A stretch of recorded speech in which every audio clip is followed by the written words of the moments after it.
So hello student, क्या हाल है। This is Lokesh Lalwani और जो हमारा आज का टॉपिक है वो है मैकेनिकल प्रॉपर्टीज़ ऑफ सॉलिड्स। ऐसे हमारे दो टॉपिक्स हैं, एक है सॉलिड मैकेनिक्स और दूसरा है फ्लूइड मैकेनिक्स। ठीक, इसमें हम लोग पहला जो टॉपिक आज हम लोग पढ़ रहे हैं वो है सॉलिड मैकेनिक्स। ठीक, सॉलिड मैकेनिक्स क्या है? Mechanical properties of solid. Solid हम लोग जानते हैं, ठीक, सॉलिड एक मैटर की स्टेट है। अब उसकी कई सारी प्रॉपर्टीज़ होती हैं, दो तरह की प्रॉपर्टीज़ होती हैं, फिजिकल और केमिकल। तो बेसिकली हमें आज मैकेनिकल प्रॉपर्टी, मैकेनिकल मतलब फिजिकल प्रॉपर्टीज़, ठीक, उसकी फिजिकल प्रॉपर्टी पढ़ेंगे। मैकेनिकल प्रॉपर्टीज़ कह ले फिजिक्स के टर्म में होता है कि जो वर्किंग से रिलेटेड है ना। तो हम लोग मैकेनिकल प्रॉपर्टीज़ पढ़ेंगे, केमिकल प्रॉपर्टीज़ में नहीं जाएंगे। तो हमारा जो आज की यही है टॉपिक कि मैकेनिकल प्रॉपर्टीज़ ऑफ सॉलिड्स। तो चलो भाई स्टार्ट करते हैं। कैसा चल रहा है? सब बढ़िया? चलो फिर बढ़िया तो चलेगा। बहुत छोटा सा टॉपिक है ये, मैकेनिकल प्रॉपर्टीज़ ऑफ सॉलिड जो है छोटा सा टॉपिक है। इसमें हमें बहुत ज़्यादा नहीं डिटेल मतलब पढ़ेंगे, लेकिन बहुत ज़्यादा टॉपिक्स नहीं है इसमें, ठीक है। छोटा सा टॉपिक है, जल्दी ख़त्म हो जाएगा। और चलते हैं आज।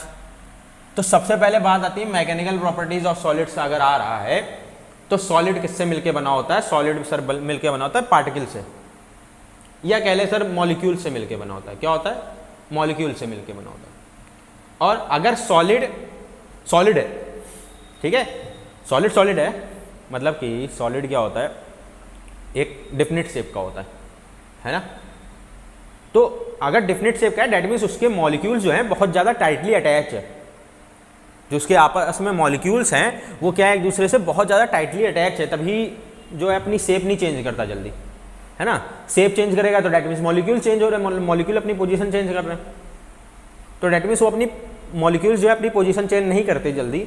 इसका मतलब जो मॉलिक्यूल्स के बीच में जो फोर्स है, ठीक है, वो क्या होती है?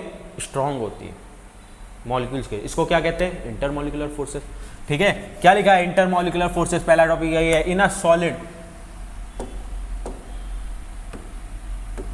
atoms and molecules are arranged in such a way that each molecule is acted upon by the forces due to the neighboring molecules. These forces are intermolecular forces. मतलब एक एटम्स या मॉलिक्यूल एक दूसरे अपने नेबर के molecule पे क्या लगाते हैं? अट्रैक्टिव फोर्स लगाते हैं, जिसको क्या कहते हैं? इंटरमॉलिक्यूलर फोर्सेस, ठीक है।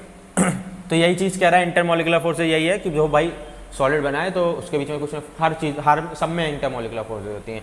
सॉलिड्स में ज़्यादा होती है, लिक्विड्स में कम होती है, गैस में बहुत कम होती है ना। इंटरमॉलिक्यूलर फोर्सेस की वजह से उसका सेफ डिफिनिट रहता है, ठीक। तो इसमें कह रहा है नेबरिंग एटम्स जो एक दूसरे के ऊपर फोर्स लगाते हैं उसे क्या कहते हैं हम लोग? Intermolecular forces. तो ये तो सिंपल सा बात थी। अब आ जाती इलास्टिसिटी। इलास्टिक हम वर्ड जानते हैं। इलास्टिक वर्ड क्या होता है कि जब हम किसी बॉडी को, इलास्टिक बॉडीज उन्हीं को कहते हैं जब हम किसी बॉडी को शेप चेंज करना चाहे तो उसकी शेप चेंज ना हो, जैसे इसको छोड़े वापस अपनी पोजीशन में आ जाए, है ना। यही तो होता है इलास्टिसिटी कि भाई हम किसी बॉडी को क्या किया, हमने खींचा, या रबर होता है, रबर को हमने खींचा, रबर को खींचने के बाद वापस अपनी पोजीशन में आ जाए, कहते हैं ना ये इलास्टिक बॉडी है ना। तो वही इलास्टिसिटी क्या हुआ? ये एक बॉडी की प्रॉपर्टी है जिसके कारण वो अपनी पोजीशन को या अपनी शेप को क्या करती है? रीगेन करती है, ठीक है। अपनी शेप को क्या कर लेती है? रीगेन करती है। समझा है? ठीक है। तो वही कह रहा है the property of the body to regain its original configuration, length, volume और shape when the deforming forces are removed. Deforming forces क्या होती हैं भाई? जो फोर्स तुम उसको डिफॉर्म करने के लिए लगा रहे हो, मतलब जैसे अगर तुम खींच रहे हो तो खींचने के लिए कुछ फोर्स लगा रहे हो ना, जैसे ही वो फोर्स हटाते हो, मतलब जो डिफॉर्मिंग फोर्स हटाते हो, वो अपनी पोजीशन क्या कर लेती है? रीगेन कर लेती है। वही कह रहा है the property of the body to regain its original configuration, या लेंथ या वॉल्यूम या शेप, ठीक है, अपनी ओरिजिनल लेंथ में आ जाए या शेप में आ जाए या वॉल्यूम में आ जाए, ऐसे आफ्टर रिमूविंग डिफॉर्मिंग फोर्सेज। ये भी इंपॉर्टेंट कि जैसे डिफॉर्मिंग फोर्स हटाते हो वो अपनी पोजीशन में वापस आ जाती है, या अपनी लेंथ में वापस आ जाती है, अपने वॉल्यूम में वापस आ जाती है, अपने शेप में वापस आ जाती है। ऐसे बॉडी, ऐसी प्रॉपर्टी को क्या कहते हैं? इलास्टिसिटी कहते हैं, ठीक है। समझे?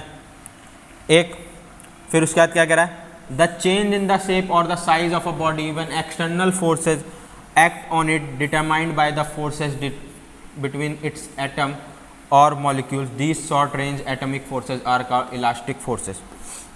वही कह रहा है ना, the change in the shape और the size of a body when external forces act on it, जब भी कोई एक्सटर्नल फोर्स एक्ट करती है किसी बॉडी पे, determined by the forces between its atom और मॉलिक्यूल, जो उसका शेप और साइज है वो किससे डिटरमाइन होता है कि कितना शेप में चेंज होगा, वो उसके बीच की फोर्सेस के बीच से डिटरमाइन होता है कि भाई उनके मॉलिक्यूल्स को, तुम जब किसी बॉडी को खींच रहे हो तो उसके मॉलिक्यूल्स दूर जा रहे हैं, अगर इनके मॉलिक्यूल्स के बीच में फोर्सेज स्ट्रांग होगी, ठीक है, मतलब फोर्स स्ट्रांग होगी तो ये क्या है, ज़्यादा दूर नहीं जा पाएंगे, वापस आ जाएंगे, ठीक है।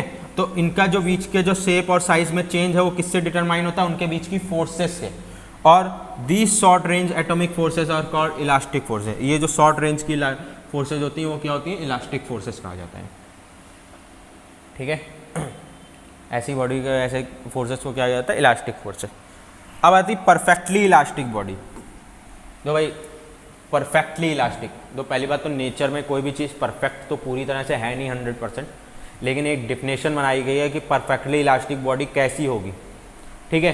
तो परफेक्टली इलास्टिक क्या है, a body which regain its original configuration immediately and completely after the removal of deforming forces from it. क्या होता है, वो बॉडी जो अपनी पोजीशन को इमीडिएटली रीगेन कर ले रही है, मतलब तुरंत रीगेन कर ले रही है और कंप्लीटली कर ले रही है, मतलब जैसे थी वैसे आ जा रही पूरी तरह, ठीक है, बिल्कुल चेंज नहीं हो रहा, ठीक है। और ऐसी बॉडीज को क्या कहा जाता है, परफेक्टली इलास्टिक बॉडी। क्या कहा जाता है, परफेक्टली इलास्टिक बॉडी, मतलब ऐसी बॉडी जो अपनी पोजीशन को तुरंत इमीडिएटली रीगेन कर लेती है और कंप्लीटली करती है, कंप्लीटली मतलब पूरी तरह से कर लेती हैं, ठीक है। ऐसी बॉडीज को कहा जाता है perfectly elastic body. For example इसका एक एग्जांपल कह रहा है क्वार्ट्ज होता है, क्वार्ट्ज एक मटेरियल होता है, फॉस्फर होता है, फॉस्फर ब्रॉन्ज होता है, are the example of perfectly, nearly perfectly. Nearly means हमने कहा ना कि कोई भी बॉडी 100% परफेक्ट नहीं होती, ठीक है। तो क्वार्ट्ज, फॉस्फर, ब्रॉन्ज ये क्या है, एक एग्जाम्पल हैं परफेक्टली इलास्टिक बॉडी के, नियरली होते हैं उसके, बिल्कुल 100 मतलब 99% ऐसे समझ लो, ठीक है। जैसे बोलते हैं ना डेटॉल भी भाई 99.9% जम्स मारता है, 1% तो रह ही जाता है ना, तो कोई चीज़ ये नहीं कह सकता कोई बंदा ये नहीं कोई कि ये काम 100% हो सकता है, ठीक है। ये काम जो पूरी तरह 100% एफिशिएंसी से करेगा, वैसे ही क्या है कोई भी चीज़ परफेक्ट नहीं होती, तो वही कह रहा है ये जो क्वार्ट्ज हैं, फॉस्फर है, ये नियरली परफेक्टली इलास्टिक बॉडी के करीब है, ठीक है, आसपास है उसके, ठीक। तो ये इलास्टिक बॉडी है। अब एक वर्ड आता है प्लास्टिसिटी। प्लास्टिक होता है ना, प्लास्टिक हो गया, इलास्टिक बॉडी क्या हुआ, ऐसी बॉडी जिनको तुम खींचो या अपनी शेप में चेंज करो वापस अपनी शेप में आ जाए, ऐसी बॉडीज को क्या कहा जाता है, इलास्टिक बॉडी। लेकिन ऐसी बॉडीज जिनके शेप में चेंज करने पे वो अपनी शेप में वापस नहीं आती, ऐसी बॉडीज को कहा जाता है प्लास्टिक बॉडी। हम लोग कहते हैं ना प्लास्टिक भाई, ठीक। तो ऐसी बॉडीज को कहा जाता है प्लास्टिक बॉडी। तो क्या कह रहा है, the inability of a body, और ऐसी इनएबिलिटी को मतलब अपनी पोजीशन में वापस ना आने की प्रॉपर्टी को कहा जाता है प्लास्टिसिटी कहा जाता है। तो कह रहा था inability of a body to return to its original size and shape even on the removal of deforming forces is called the plasticity and such of body is called plastic body. भाई force हटाने के बाद भी वो अपनी position में वापस नहीं आती है, नहीं आ पाती है, तो ऐसी property of the body inability को क्या कहते हैं, प्लास्टिसिटी कहते हैं। कि भाई वो अनेबल है, वो नहीं कर पा रही अपनी वापस पोजीशन में आने पे, अपने वापस पोजीशन पे नहीं आ पा रही, तो ऐसी प्रॉपर्टी को बॉडी की ऐसी प्रॉपर्टी को क्या कहा जाता है, प्लास्टिसिटी कहा जाता है। डन, समझ में आया, हाँ आया, ठीक। तो ऐसी बॉडीज को क्या जाता है, प्लास्टिक बॉडीज कहा जाता है। चलो भाई अब बात आती है स्ट्रेस, जो कि बहुत लोगों के सबके पास है, ठीक है। लेकिन ये हम लोग पढ़ रहे हैं सॉलिड्स में स्ट्रेस, ठीक, वाला स्ट्रेस नहीं है जो हम सबके पास है, बच्चे आजकल ज़्यादा लेके घूमते हैं, ठीक। स्ट्रेस क्या है, देखो ये सॉलिड बॉडीज़ की बात हो रही है, उसमें स्ट्रेस की बात हो रही है। स्ट्रेस क्या है, तुम किसी बॉडी पे जानते हो फोर्स लगाओगे तो उसका क्या होगा, साइज और शेप चेंज होगा, साइज चेंज होगा, डेट मीन्स उसका एरिया चेंज हो जाएगा, या ऐसे समझो, एरिया तो वो सब छोड़ो, ठीक है। तुम किसी बॉडी पे फोर्स लगाओगे, ठीक, मान लो एक प्रेशर चीज होती है ना, प्रेशर जैसे होता है, pressure is equal to the force upon volume, sorry force upon area, ठीक है। वैसे ही स्ट्रेस है, प्रेशर और स्ट्रेस एक जैसे, ठीक है। स्ट्रेस क्या होता है, रेशियो, मतलब फोर्स पर यूनिट एरिया पे, पर यूनिट एरिया पे जो फोर्स लगती है वो क्या होती है, स्ट्रेस होती है, ठीक। जैसे मान लो तुम किसी बॉडी पे, ये है मान लिया ये, ठीक, मैं इस पे फोर्स लगा रहा हूँ, इस पे फोर्स मैं 10 न्यूटन की लगा रहा हूँ, लेकिन मैं नहीं लगाऊंगा, कौन लगाएगा, टी का और सी का, ठीक। मैं इस पे टी का इस पे 10 न्यूटन की फोर्स लगा रहा है, और 10 न्यूटन की फोर्स वो केवल इतने हिस्से पे लगा रहा है, इतने एरिया पे लगा रहा है, ठीक है। वही चीका आया, चीका आया, ठीक, सेम मटेरियल लिया, वो भी 10 न्यूटन की फोर्स लगा रहा, कितने की, अरे आजा, 10 न्यूटन की, ठीक। लेकिन उसका जो एरिया ऑफ एप्लीकेशन है वो कुछ ज़्यादा है, वो इतना है मान लो, ठीक है। तो अगर मैं पूछूं कि किसका पर यूनिट एरिया फोर्स ज़्यादा है, पर यूनिट एरिया, मान लो ये फॉर एग्जांपल मान रहा हूँ, ठीक है, ये 1 मीटर स्क्वायर है, ये एरिया 2 मीटर स्क्वायर है, ठीक है। तो ये 1 मीटर में कितनी फोर्स लगा रहा है, 10 न्यूटन पर मीटर स्क्वायर लगा रहा है, और ये 2 मीटर में, 2 मीटर स्क्वायर में 10 न्यूटन लगा रहा है, तो 1 मीटर स्क्वायर में कितनी लगाएगा, 5 न्यूटन सर, तो डेट मीन्स ये 5 न्यूटन लगा रहा है पर मीटर स्क्वायर। तो स्ट्रेस किस पे ज्यादा पड़ रहा है भाई, इस वाली बॉडी पे स्ट्रेस ज्यादा पड़ रहा है ना। स्ट्रेस का फॉर्मूला सिंपल है कि कह रहा फोर्स पर यूनिट एरिया, या फोर्स और एरिया का रेशियो होता है, पर यूनिट एरिया में जितनी फोर्स लगती है वो क्या होता है, स्ट्रेस होता है। ऐसे ही प्रेशर होता है, ठीक है। तो इस पे लग रही 10 न्यूटन पर मीटर, मतलब टीका ने लगाई 10 न्यूटन पर मीटर स्क्वायर, उसने लगाई 5, तो स्ट्रेस कौन ज्यादा दे रहा है, ये दे रहा है भाई, समझ रहे हो, ठीक। तो ये होता है स्ट्रेस। तो स्ट्रेस का फॉर्मूला में ध्यान रखना है, इसको इससे सिग्मा से डिनोट करते हैं, और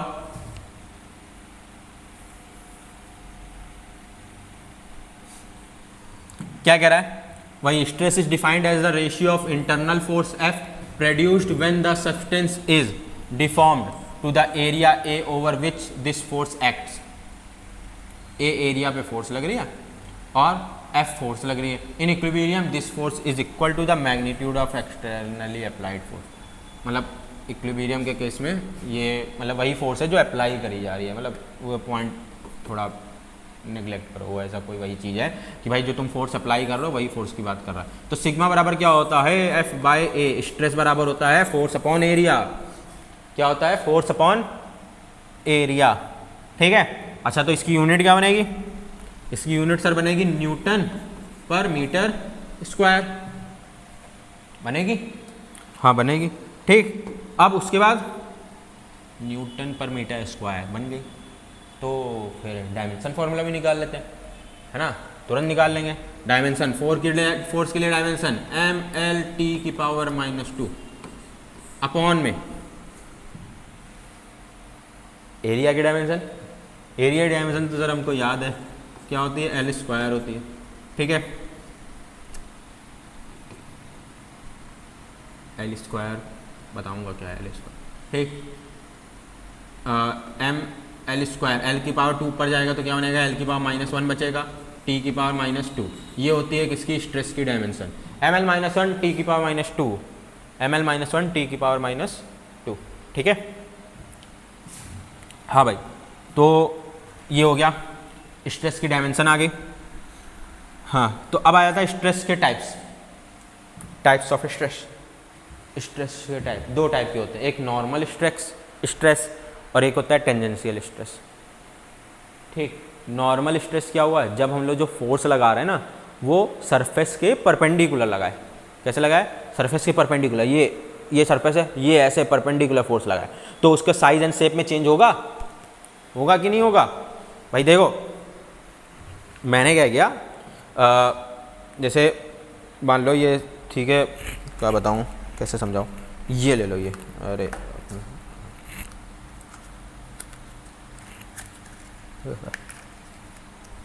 अब आएगा मुझे, ठीक, ये बॉक्स है, इस पे फोर्स लगे ऐसे परपेंडिकुलर, यानी ऊपर से मैं दबा रहा हूँ इसको, इसका क्या होगा, साइज एंड शेप चेंज हो गया। तो ये जो परपेंडिकुलर फोर्स लगी, क्या ये इलास्टिक है भाई, वापस तो आई नहीं, तो इलास्टिक तो है नहीं इसके पास, ज़्यादा नहीं है, ठीक है, बहुत कम है। फिर ये फोर्स कैसे, ये स्ट्रेस कैसा हो गया, नॉर्मल स्ट्रेस, नॉर्मल मतलब परपेंडिकुलर फोर्स लगे, ठीक है। अब वापस ले आते हैं इसको,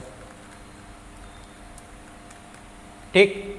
अब अगर यही फोर्स कैसी लगे, टेंजेंशियली लगे इसके ऊपर, टेंजेंशियली मतलब ऐसे इस तरफ से लगाऊं, कैसे लगाऊं, इस तरफ से, ठीक है, तब भी दो इसका शेप एंड साइज चेंज हो रहा है, ठीक है। ये हो सकता है इधर, अभी ये तो बहुत हल्की चीज़ है, इस वजह से हो नहीं सकता जल्दी, ठीक। इसको ऐसे लगाऊं तो क्या होगा, ये इधर की ओर भागेगी, तब भी इसका साइज एंड शेप चेंज होगा, ठीक है। तो ये फोर्स कैसी लग रही थी, टेंजेंशियली, टेंजेंट की तरफ, ये टेंजेंट होता है ना, सरफेस को टच करती हुई लाइन ऐसे, ठीक।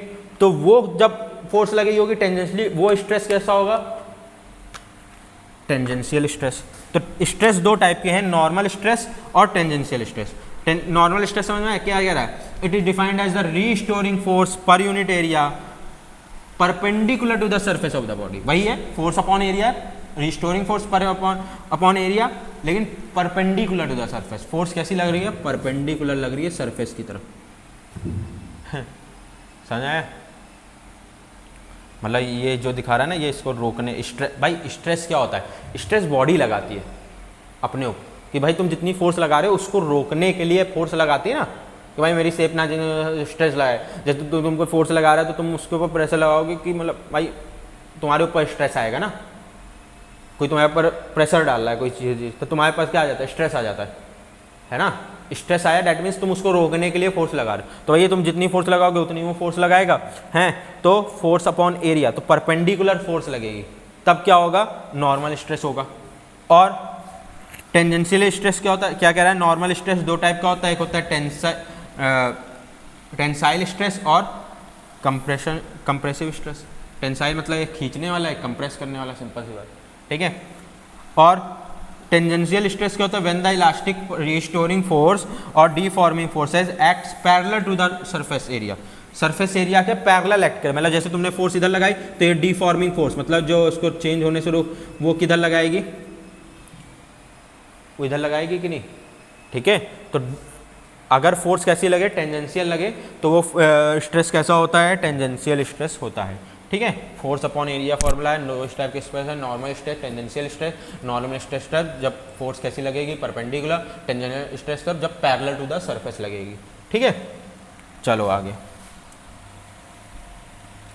स्ट्रेन, स्ट्रेन मीन्स कहा जाता है एक तरह से खिंचाव, ठीक।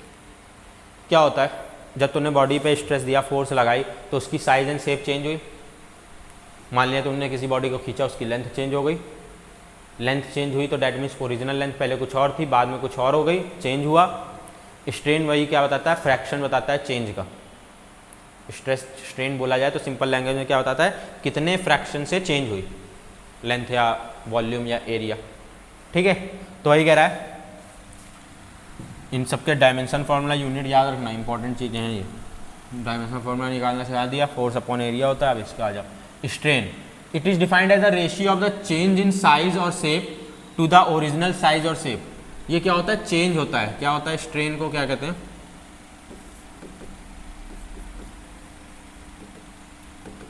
चेंज इन साइज या शेप अपॉन ओरिजिनल साइज, ठीक है। मान लो उसकी लेंथ चेंज की तो change in length upon original length, मान लो उसका एरिया चेंज किया तो change in area upon original area, ठीक है। भाई कुछ भी चेंज हो सकता है ना, तुमने वायर को खींचा, वायर की लेंथ चेंज हो गई, एरिया भी होगा, लेकिन हम लेंथ की बात करें तो लेंथ चेंज हुई, कितने फ्रैक्शन हुई, तो कैसे नहीं होगा, चेंज, इसका स्ट्रेन क्या होगा, change in area length upon original length. मान लो अगर कोई वायर थी, वायर की लेंथ थी 10 मीटर और तुमने क्या किया, खींच के 2 मीटर बढ़ा दी, मतलब 12 हो गई टोटल। अब तो चेंज इन लेंथ कितना हुआ, सब चेंज इन लेंथ हुआ 2 मीटर, ओरिजिनल कितना था 2, कितना हुआ 2/10 मतलब 1/5 या फिर 0.2 का क्या हुआ स्ट्रेन आया, मतलब इतने फ्रैक्शन से चेंज हो गई ना, इतने फ्रैक्शन से क्या हो गई, इंक्रीज हो गई, डिक्रीज भी आ सकता है ना। अगर प्रेस करोगे तो क्या होगा, हो सकता है घट जाए, घटने के बाद कितनी 10 थी मान लो, 2 कम हो गई, बची 8, तो कितने का चेंज हुआ 2 का 8 तब भी कितना आएगा 1/5 मतलब 0.2। तो स्ट्रेन क्या है, स्ट्रेन बेसिकली क्या है, रेशियो है किसका, change in size upon original size. अब वो लेंथ भी हो सकता है, एरिया भी हो सकता है, कुछ भी हो सकता है, ठीक है, वॉल्यूम भी हो सकता है। तो क्या हुआ यहाँ से स्ट्रेन का फॉर्मूला क्या होना, original size upon change in size upon original size.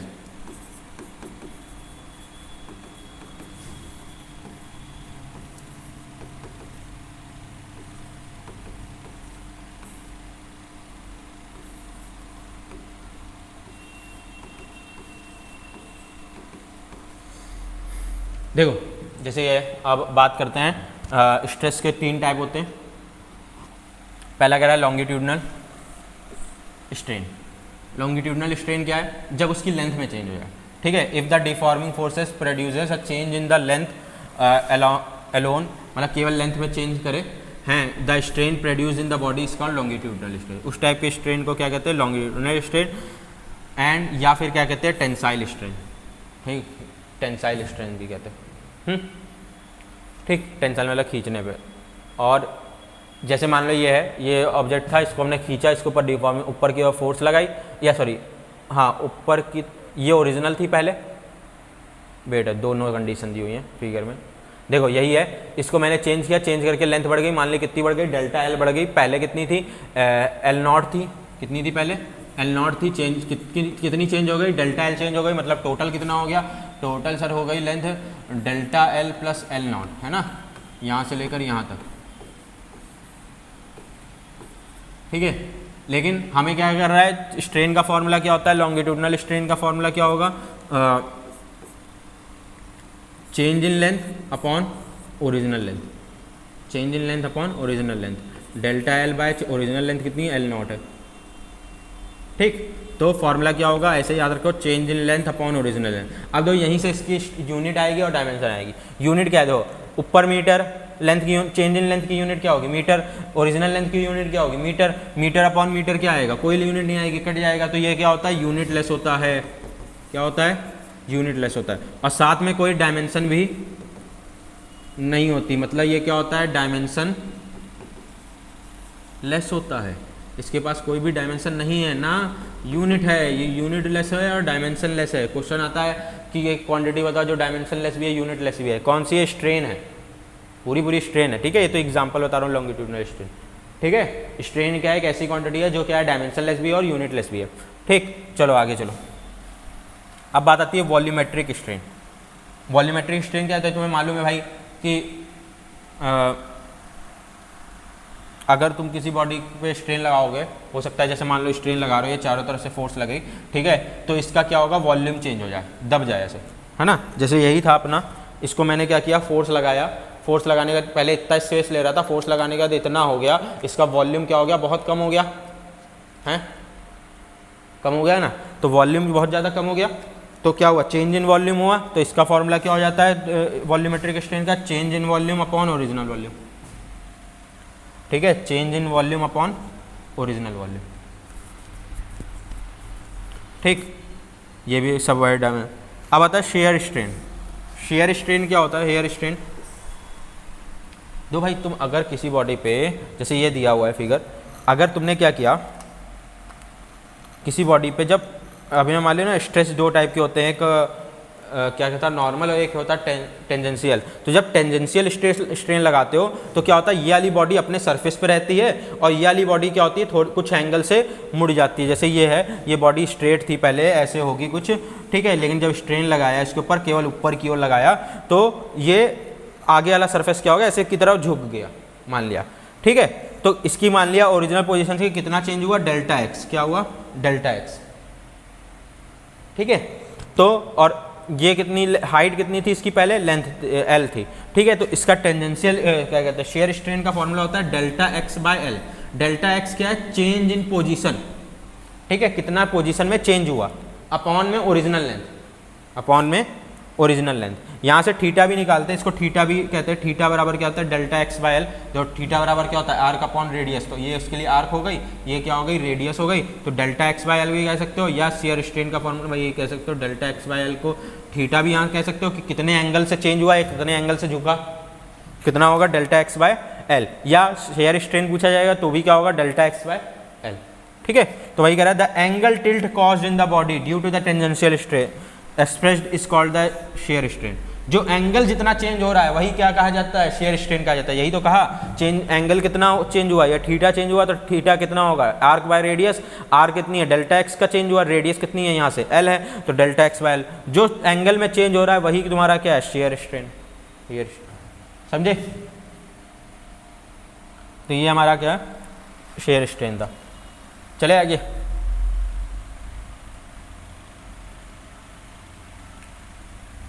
अब बात करता है क्या, तो ये सब स्ट्रेन याद रखना। स्ट्रेन क्या है, चेंज इन साइज मतलब change in length upon original length कह लो, चाहे change in volume upon original volume कह लो, चाहे delta x by delta L मतलब change in position upon L कह लो। ये क्या है तुम्हारा लॉन्गिट्यूडनल स्ट्रेन है, ये क्या है वॉल्यूमेट्रिक स्ट्रेन, ये क्या है शेयर स्ट्रेन, ठीक है।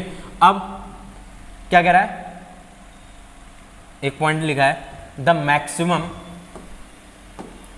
Stress to which the body can regain its original status on the removal of the deforming force is called the elastic limit।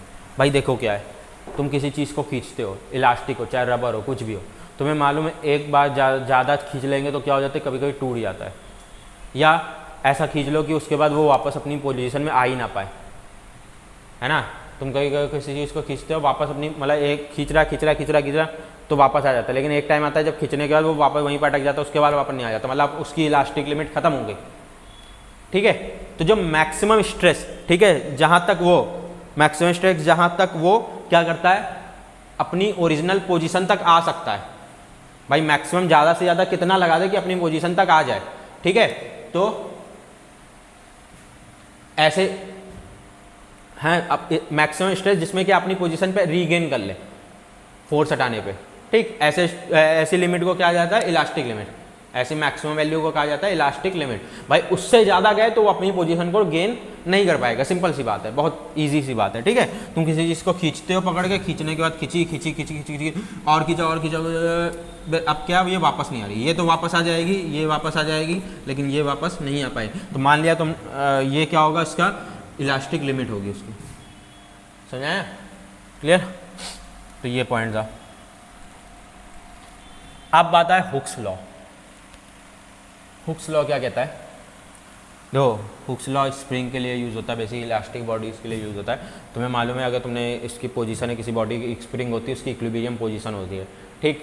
तुम उसकी इक्विलिब्रियम से कुछ डिस्टेंस खींचोगे तो तुम्हें क्या करनी पड़ेगी, फोर्स लगानी पड़ेगी, और उसके अंदर भी क्या आती है, रीस्टोरिंग फोर्स आती है। भाई तुम्हें मालूम है स्प्रिंग को खींचोगे वापस आएगी, डेट क्यों, जब तुम खींच रहे हो तो उसके ऊपर फोर्स लगा रहे हो, और जब तुम खींच रहे हो तो वो वापस खींचना नहीं चाह रही, मतलब रीस्टोर होना चाह रही, जैसे तुमने छोड़ा वो अपनी फोर्स के साथ वापस आ गई। ऐसी फोर्स को क्या कहता है, रीस्टोरिंग फोर्स, ठीक है। हुक्स लॉ क्या कहता है, हुक्स लॉ कहता है कि जो स्ट्रेस होता है वो डायरेक्टली प्रोपोर्शनल होता है स्ट्रेन के, या कह लो Hooke's law state that the strain of the material is proportional to the applied stress. जितना स्ट्रेस अप्लाई करोगे उतना ज़्यादा क्या होगा, स्ट्रेन होगा। भाई सो ऑब्वियस सी बात है, स्ट्रेन क्या है कि फ्रैक्शन बताता है कि कितना चेंज हुआ साइज या शेप में। तो अगर तुम जितना ज़्यादा स्ट्रेस लगाओगे उतना ज़्यादा साइज एंड शेप में चेंज होगा। तो वही कह रहा है strain is directly proportional to, क्या कहता है, स्ट्रेस होता है within the elastic limit. Within the elastic limit, भाई इलास्टिक लिमिट के अंदर तक, इलास्टिक लिमिट से ज़्यादा स्ट्रेन लगा दिया तो फिर मतलब फिर बात खत्म हो जाती, फिर वो नहीं आता कि जैसे उसके बाद जब उसकी इलास्टिक लिमिट खत्म हो गई, इलास्टिक में तुम जितना खींचो वो और खींचता जाएगा, ठीक है, उसमें स्ट्रेन और फिर डायरेक्टली प्रोपोर्शनल नहीं आएंगे। तो इसीलिए कंडीशन है within the elastic limit. Elastic limit अभी बताया ना क्या होता है, एक मैक्सिमम स्ट्रेस जहाँ पे क्या है बॉडी अपनी पोजीशन को वापस रिगेन नहीं कर पाती, ठीक है। तो वही कह रहा है Hooke's law state that the strain of the material is proportional to the applied stress within the elastic limit of that material, ठीक।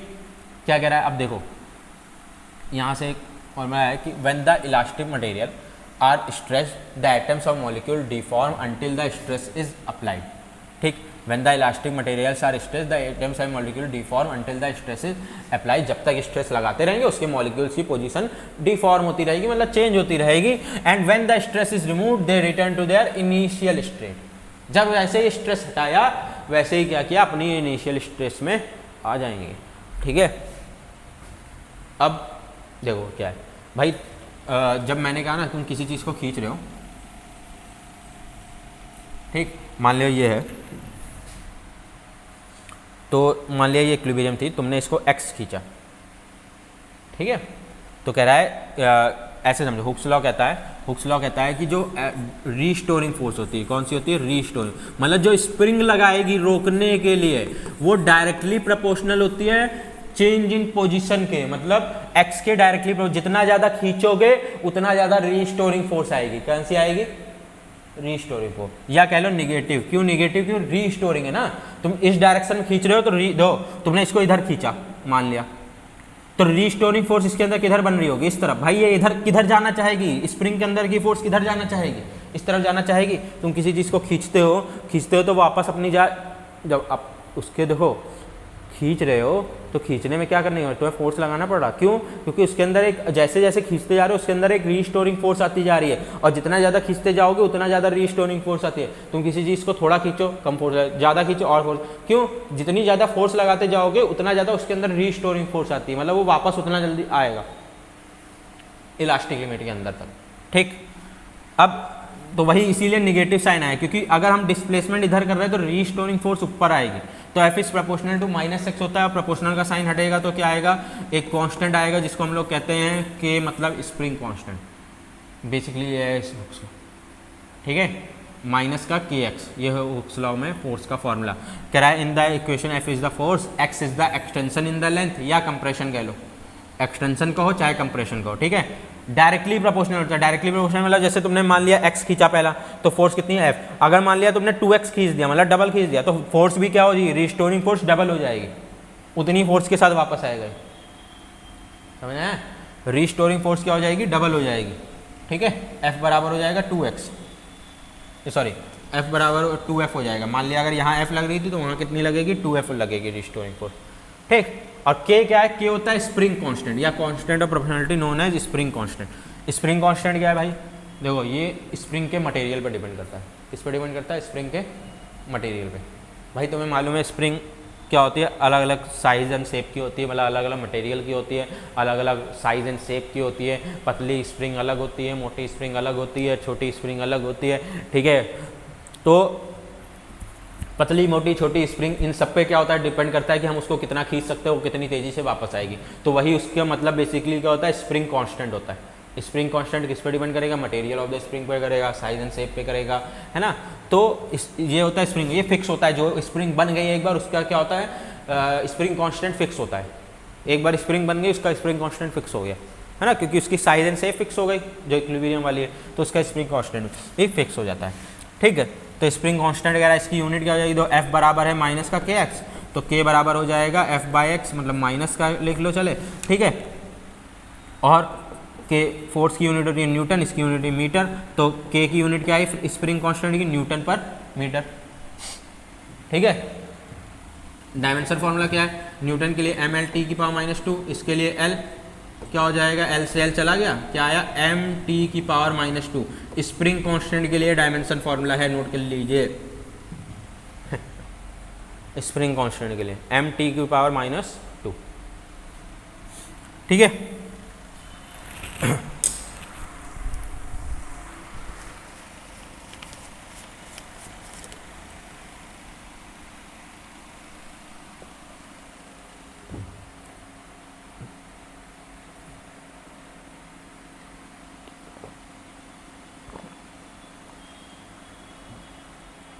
गला दर्द कर रहा है।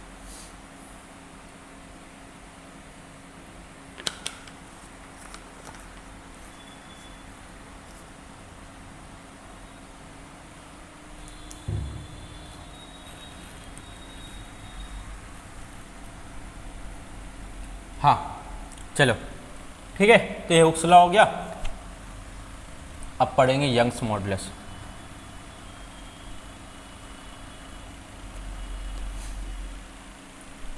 यंग्स मॉडुलस क्या है? देखो ये रेशियो होता है किसका?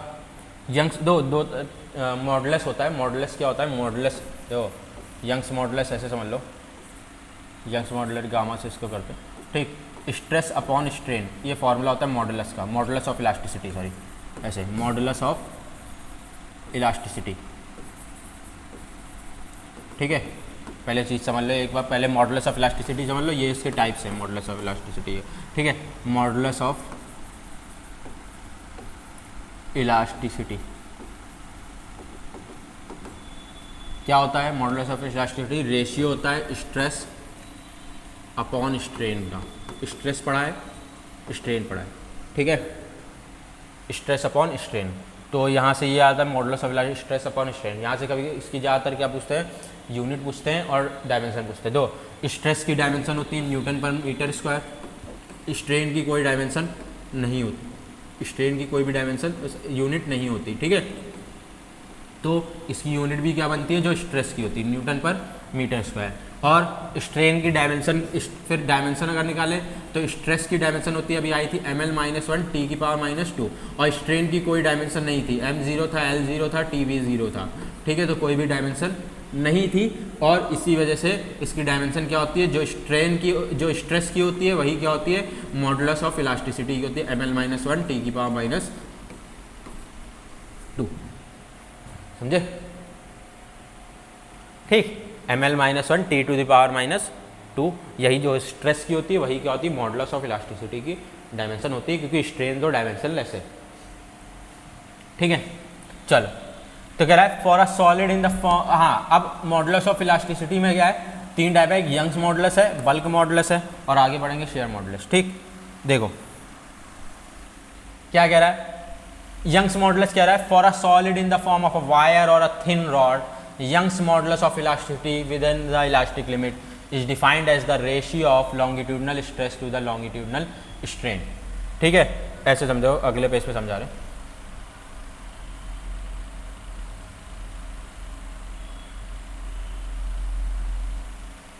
हैं। देखो यंग्स मॉडुलस को गामा से रिप्रेजेंट करते हैं, ठीक, और गामा से, ठीक है। गामा बराबर आ जाता है क्या? यंग्स मॉडुलस होता है, कह रहा है लॉन्गिट्यूडनल स्ट्रेस, ठीक है, longitudinal stress upon longitudinal strain, ठीक है, longitudinal stress upon longitudinal strain, ठीक है। ये लेंथ के लिए होता है।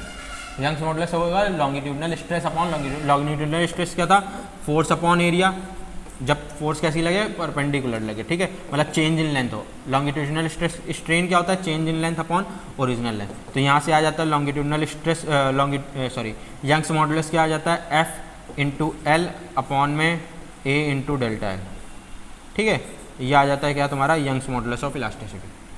ये क्या होता है? Longitudinal stress upon longitudinal strain, मतलब जब लेंथ से रिलेटेड हो ना, यही कह रहा है कि for in the form of solid और Young's modulus of elasticity within the elastic limit is defined as ratio of longitudinal stress to the longitudinal strain, ठीक है। ये वायर और थिन रॉड इन सब के लिए होता है, क्योंकि उसमें ही वायर लेंथ में चेंज होगा, ठीक। अब उसके आ जाता है बल्क मॉडुलस। बल्क मतलब समझ आ रहा है? वॉल्यूम से होगा कुछ रिलेट, ठीक। बल्क मॉडुलस क्या होता है? Within the elastic limit the bulk modulus is defined as, क्या होता है? वही होता है volumetric stress upon volumetric strain, volumetric longitudinal stress upon longitudinal, volumetric stress तो कुछ होता ही नहीं, ठीक है। Longitudinal stress and the volumetric strain. भाई तुमने क्या किया? इसके ऊपर फोर्स लगाई, हर तरफ से फोर्स लग रही है, तो क्या हुआ? ये पहले सर्कल था, सर्कल क्या हुआ? छोटा हो गया, इतना हो गया, स्फीयर जो भी है, ठीक है। तो ये क्या हो जाता है? बल्क मॉडुलस इसको कहा जाएगा। इसका रेशियो का किसको कहा जाएगा? Longitudinal stress upon volumetric strain. अगर वॉल्यूम में चेंज हो रहा है, किस में चेंज हो रहा है? वॉल्यूम में चेंज हो रहा है, तब ऐसे मॉडुलस को क्या कहा जाएगा? Bulk modulus. तो इसका रेशियो होगा, लॉन्गिट्यूडनल स्ट्रेस क्या होता है? फोर्स अपॉन एरिया, क्या होता है? फोर्स अपॉन एरिया अपॉन में ये क्या होता है? V delta V by V, है ना। और एफ बाई देखो फोर्स अपॉन एरिया को प्रेशर भी कहा जाता है कि भाई कितना प्रेशर लग रहा है, कितना प्रेशर लग रहा है। जैसे कोई लिक्विड स्फेरिकल बॉल है उसके ऊपर प्रेशर लगा, ठीक है, फोर्स अपॉन एरिया लगा, ठीक, तो उसका वॉल्यूम चेंज हो जाएगा, वॉल्यूम चेंज होगा कि नहीं होगा। तो उस केस में हम लोग क्या है, फोर्स अपॉन एरिया जिसको लॉन्गिट्यूडनल स्ट्रेस कह रहे हैं उसको प्रेशर भी कहेंगे, तो इसीलिए वहाँ लिखा है प्रेशर अपॉन में डेल्टा वी बाय वी, है ना। ये बल्क मॉडुलस होता है, बीटा से शायद नोट करते हैं, अल्फा बीटा का, ठीक। ये क्या होता है, bulk modulus P upon delta V by V, समझ आए, ठीक।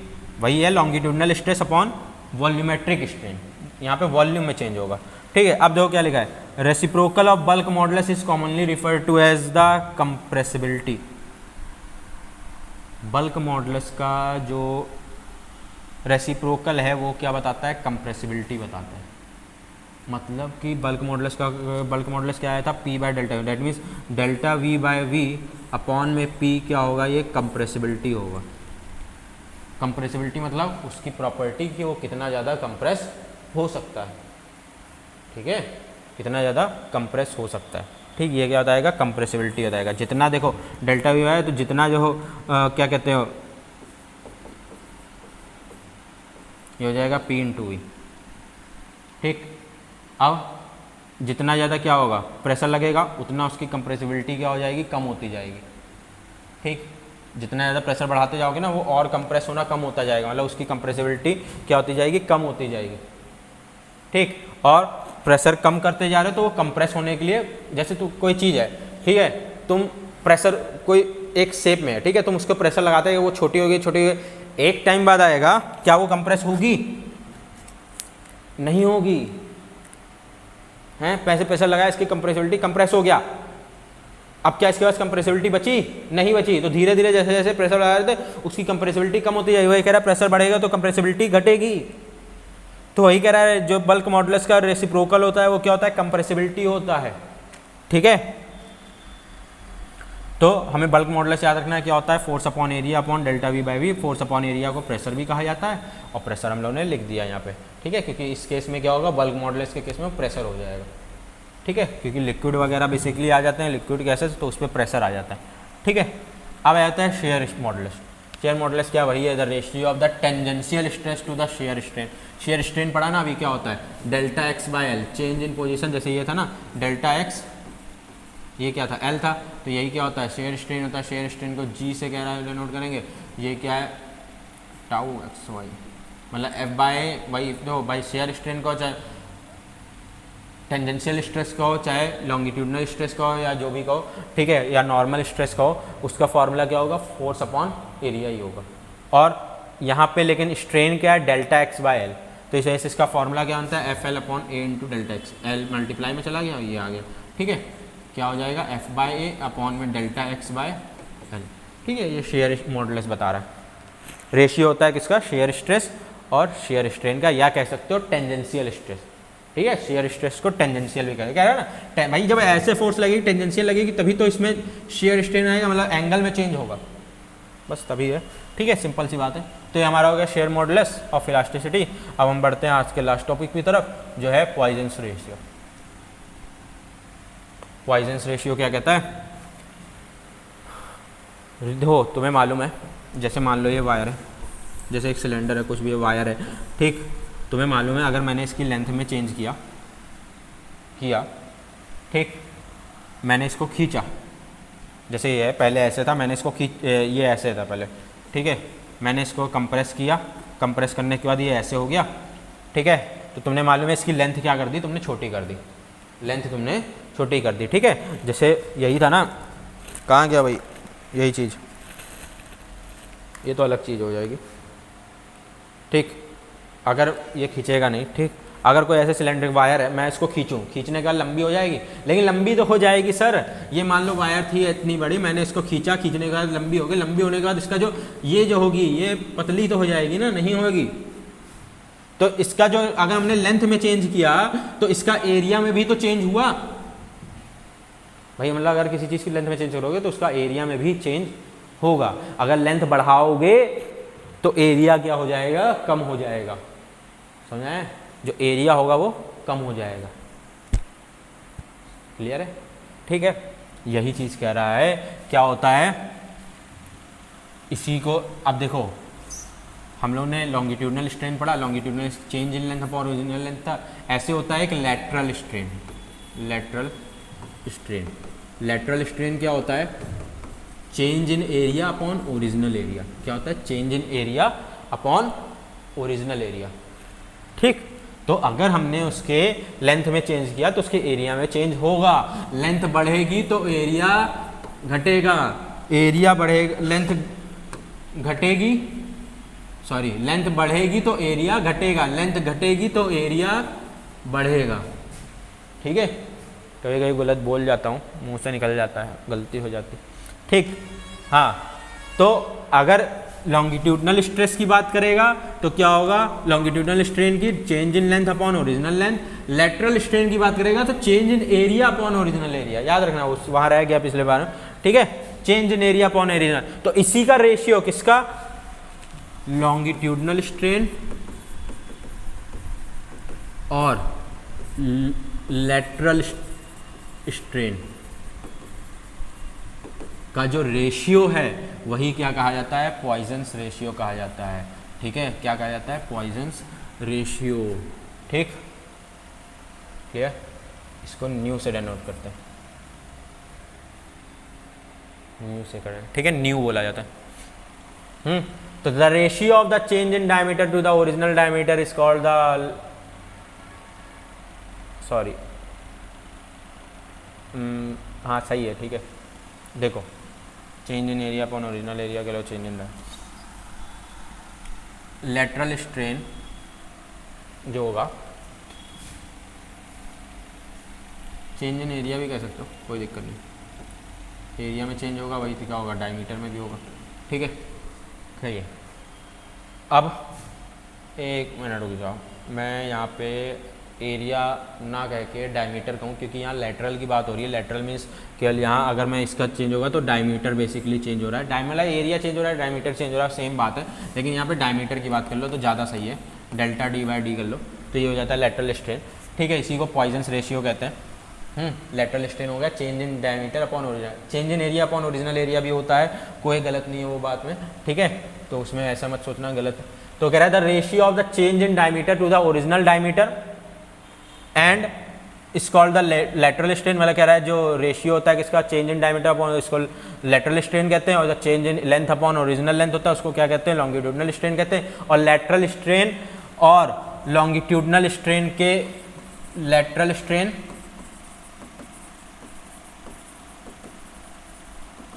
और लॉन्गिट्यूडनल स्ट्रेन के,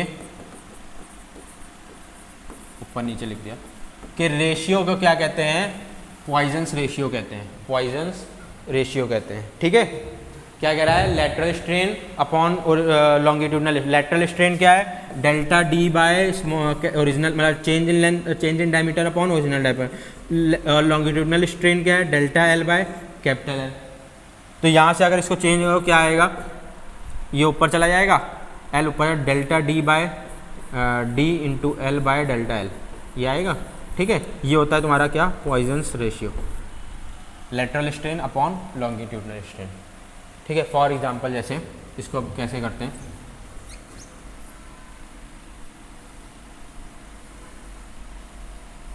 इसको करने के लिए ना, ऐसे क्वेश्चंस करने के लिए आपको एक चीज़ ध्यान रखनी है कि जब भी हम किसी चीज़ का शेप एंड साइज़ चेंज करते हैं तो उसका वॉल्यूम क्या रहता है? मतलब अगर लेंथ वगैरह चेंज कर रहे हैं, किसी चीज़ को खींच वगैरह रहे हैं तो उसका वॉल्यूम सेम रहता है। ठीक है, तभी हम लोग कह सकते हैं उसके डायमीटर एरिया में चेंज हो रहा है। तो वॉल्यूम अगर सेम रहते हैं, जैसे मान लो मैंने एक, चलो इस पर न्यूमेरिकल आएगा तब बताऊंगा, अभी आएगा, हमारा आज टाइम हो रहा है। ठीक, तो ये समझ में आया पॉइजन्स रेशियो क्या है? Lateral strain. अभी यहाँ इस पर न्यूमेरिकल मतलब पूरा बना हुआ है, वो आगे तुम्हें लेक्चर्स में मिल भी जाएगा। ठीक, हर टॉपिक का पूरे क्वेश्चंस हैं तो उस पर बेसिस पे करा लूँगा जो जो आपके हिसाब से आते हैं। ठीक, तो पॉइजन्स रेशियो याद रखना है क्या होता है? Lateral strain upon longitudinal strain.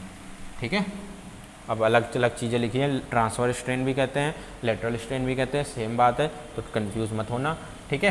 तो ES/EL लिखा हुआ है, ये तो फिगर अपने हिसाब से आपको याद रखना है, lateral strain upon longitudinal strain, delta D/D upon delta L/L, ठीक है।